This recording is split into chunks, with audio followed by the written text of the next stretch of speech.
Hi guys, welcome back to another video, and today we're going to be talking about game week 2. After an eventful and an exciting game week 1, we are back with game week 2 of the Premier League, and I'm going to be predicting all the fixtures. And yeah, we start off with West Ham versus Chelsea.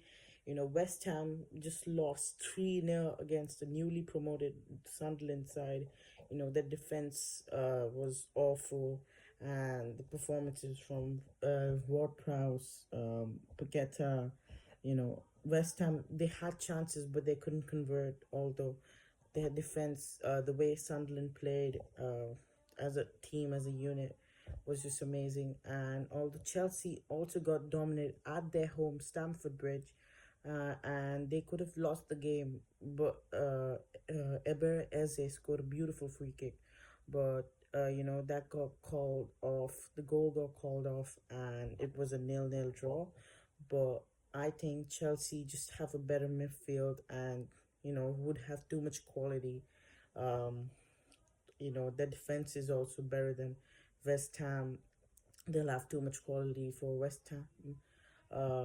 So Chelsea are gonna win this game 2-0. And yeah, then we move on to probably the biggest game of the weekend. Manchester City versus Spurs, and Manchester City. Both teams are coming off great wins. And you know I think Manchester City are just gonna have too much. Are better score. They have better qualities. They've made better signings. And the way Reinders played, the way James Trafford, amazing clean sheet on his debut for Manchester City. Oscar Bob, Rico Lewis. I think Rodri and Foden are going to be a bit available for this game. So, and Haaland is back and he's scoring goals. So City, I think they're going to be ruthless, and I think it's going to be close affair. Although this game is going to happen at Etihad Stadium, so home field advantage also for Manchester City and their squad, the squad depth they have. I think Man City have the edge here, so it's going to be a 2-1 victory to Manchester City against versus Spurs. Then we move on to Bournemouth versus Wolves. Wolves absolutely got hammered by Manchester City, 4-0 on game week 1. And Bournemouth actually challenged, scored 2 goals. Semenyo getting those goals at Anfield, challenged the defending champions Liverpool. So I think it's going to be um, um, 3-1 victory to Bournemouth, and Bournemouth are going to win this game with Semenyo scoring 2 goals. Then we move on to Brentford versus Aston Villa, and Brentford lost to Nottingham Forest in game week 1, and Aston Villa drew to Newcastle United. And Ezri Konsa has been booked a red card, and I think for Aston Villa, and I think Brentford, they've lost their manager and they've lost one of their best players, and they might be in a relegation battle this season.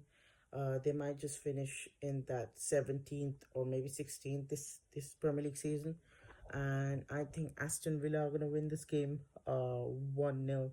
So a 1-0 victory to Villa. And then we move on to Burnley versus Sunderland. Both are newly promoted sides to the Premier League from the Championship. And Burnley, they looked really bad, Um, and although this game is going to happen at their home, the Turf Moor, but I think Sunderland, the way they played, this is mainly based on game week 1, the football we saw on game week 1, the way they beat West Ham, So I think 3-0, the way they played against West Ham, scoring 3 goals, didn't concede any. So I think it's going to be a 2-1 victory to Sunderland, and Sunderland are going to win this game. And then we move on to Arsenal versus Leeds, and I I think Arsenal are going to win this game 3-0 because this is going to happen at the Emirates, so home field advantage for Arsenal. After a stinker against Manchester United, this is Gyokeresh's chance to get the season going and score, find the back of the net because he didn't have a great impact. He didn't have a shot on target. He didn't really play well in his Premier League debut against Manchester United. So a really bad debut for Arsenal, for Victor Gyokeresh, and people are starting to doubt him. So he needs to get a big goal, get a big performance here and prove the haters wrong. So I think Victor Gyokeresh is going to score 1 or 2 goals. And Arsenal have just signed Ebere Eze from from Crystal Palace, and he was supposed to go to Spurs, but Arsenal just have hijacked that deal, and um, he is an Arsenal player now. He used to support Arsenal when he was a kid, and yeah, I think it's a dream come true for Ebere Eze, and he's world class player. He's a really good player, and he's gonna fit right into that system, really well of Arteta. And this is Arteta's chance to finally win a Premier League and stop bottling the league, stop finishing second. So yeah, I think Arsenal are gonna win this game 3-0, and Gyökeres is gonna finally get the season going. Then we move on to Crystal Palace versus Nottingham Forest. Nottingham Forest won the game against Brentford, so they're coming off a really good game, and they're gonna be confident.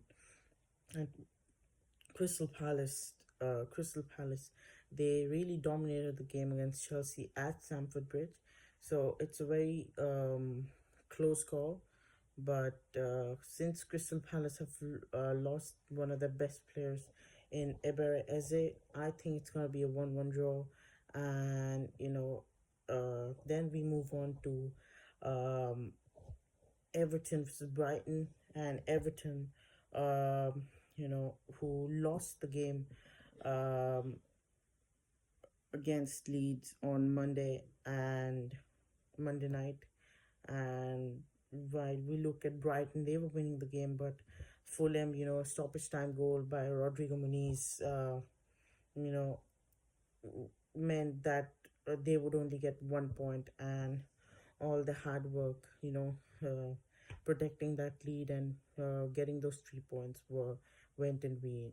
So I think it's gonna be a 1-1 draw, and yeah. Then we move on to Fulham versus Manchester United. Manchester United looked really good against Arsenal and mostly dominated the game, but couldn't find the back of the net because of the way Raya, the saves he made, and the centre back partnership of Gabriel and Saliba. That's what prevented Manchester United to maybe draw or maybe win the game. And whereas you see uh, the Manchester United goalkeeper Bande cost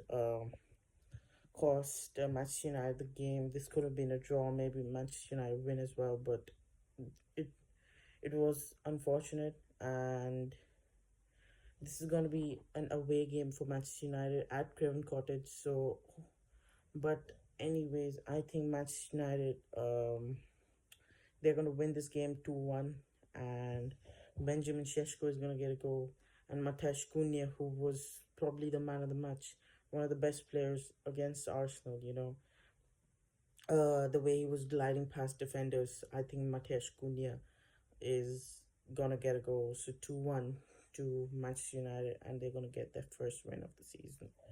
Then we move on to the last game, the Alexander Isak derby. It's still not decided when Isak is gonna play or who he's gonna play with. But yeah, Liverpool, I think, is gonna win this game 2-0 because Newcastle don't have their striker Alexander Isak, and Liverpool just have too much quality for Newcastle United, in my opinion. although it's going to happen at St James's Park. Um, Home field advantage for Newcastle United, but Liverpool, the squad they have, although they conceded 2 goals against Brentford and 2 goals in the Community Shield final. I know it doesn't count. It doesn't matter, Community Shield. But if that defense doesn't concede goals, I think that attack of Liverpool is going to threaten Newcastle, and it's going to be too much for Newcastle defenders to handle, because the quality Liverpool has, Cody Gakpo, Hugo Ekitike, he's been amazing. And Mohamed Salah, um, Dominic Szoboszlai, Frimpong, Kerkez. I think Liverpool are just a better team, and yeah, it's gonna be 2-1 victory to Liverpool. So those were my game week two predictions. If you like this video, please like, share, and subscribe to my channel. And if you have any feedback, please put it down below in the comment section. All right, thank you. That's me signing off.